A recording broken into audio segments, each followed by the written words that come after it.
Hi guys, and welcome to the show. My name is Sarah Davison and I'm best known as the divorce coach, helping you to overcome any kind of relationship issues and challenges, breakup, divorce or mental health issues.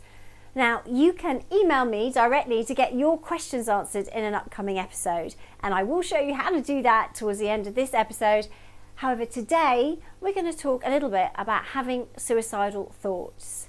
Now, I've had several emails in this week from people relating to the issues going on in the UK right now. Now, some of you may know there's a show called The Jeremy Kyle Show, and a contestant that went on it recently committed suicide. So suicide has been an issue that's been in the press a lot. There have also been well-documented cases of other reality TV show stars committing suicide. Very, very sad, tragic cases. Very young people as well, with seemingly to the outside world everything going for them, but inside in total turmoil, to the point where there seems to be no option other than to take their own life. Now, I've just been reading Mel B's book, Scary Spice, which is an incredible book called Brutally Honest, and she talks about her suicide attempt in that book too. So suicide and having suicidal thoughts really is something that affects a lot of people, probably more than you know. And it is a very, very difficult subject, because it's when there seems to be no option. And for people that have never experienced that, it can be really hard to understand why someone just doesn't ask for help or find a solution. But at that point in time, it seems like all the doors are closed and like you have no option. And that's the scary, very isolating challenge that you have. Most people won't even ever talk about suicidal thoughts because it's so humiliating and embarrassing. Quite often people will leave a suicide note because nobody knows. Nobody knew they were in that much of a state, that much of a low negative state, that they couldn't pull themselves out. And quite often it's a surprise to family and friends because they didn't know, they didn't realise, because they seemed to be coping okay. Now, it's important for us to look around us and see those people going through tough times around us. Are they coping as well as you think they are? Because there is help. And the important thing to remember here is, if you are feeling like that, if you are thinking that there's only one way out and that's ending your life, then stop, because there is help. There are people out there who are trained to help you. So reach out and ask for help. Don't be ashamed. It could be your GP. You don't have to go to a friend or a family member. It could be a GP. It could be reaching out to your local charity. There are the Samaritans line is up and running. Also, there's this new text support service that Prince William was talking about in the press very recently called #GiveUsAShout, which you can text, and it's a text service with experts who can help you and counsel you through those issues. So do reach out, do ask for help. I think that's really, really important. And one of the questions I was asked to answer in this episode was, well, what do I think about the support that these reality TV shows give to people? And it's a really interesting one, because I don't know, I've never been part of the two shows that people are talking about in the UK.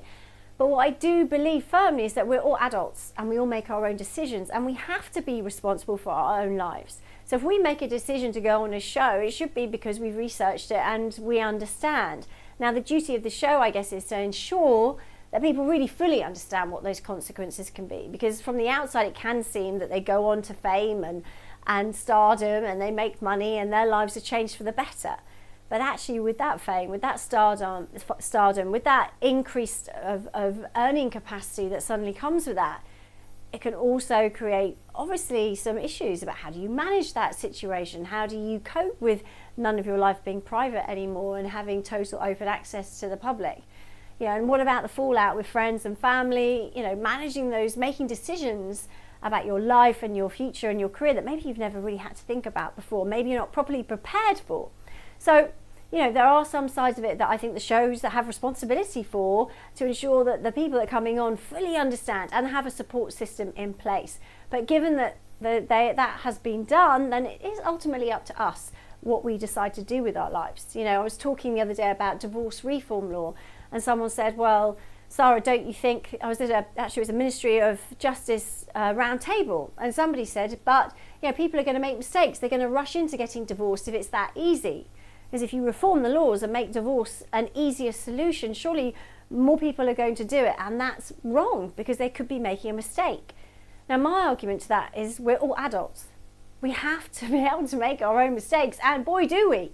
And I'm sure that if we get divorced in a hurry and we wish we hadn't done it, then that's something we will learn from. However, I believe that it's our mistake to make. So, we're all entitled to make decisions as adults, and I think it's really important that we have the freedom to do that.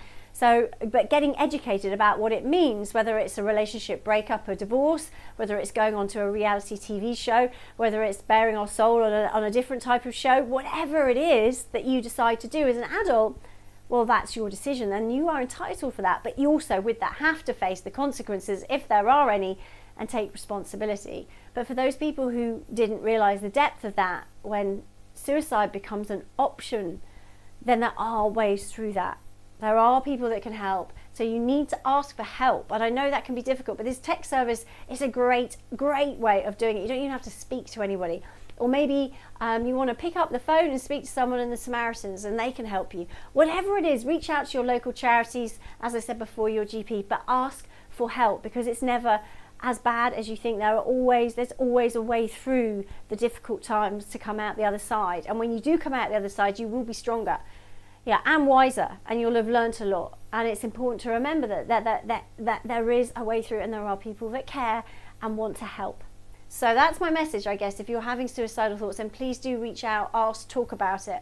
I know that some of my clients have come on my retreats, have come to my clinic, have talked about the fact that at times during their breakups, they were feeling suicidal. It was something that entered their head. And now looking back, they can't believe they even considered it.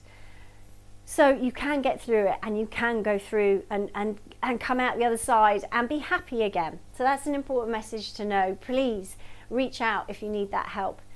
I hope that's helped. If you have a question or a topic that you'd like me to discuss, then do email me, sarah@saradavison.com. That's my personal email address. Pop in the subject heading Sarah TV so I know it's for the show, and that means I will answer your question in an upcoming episode.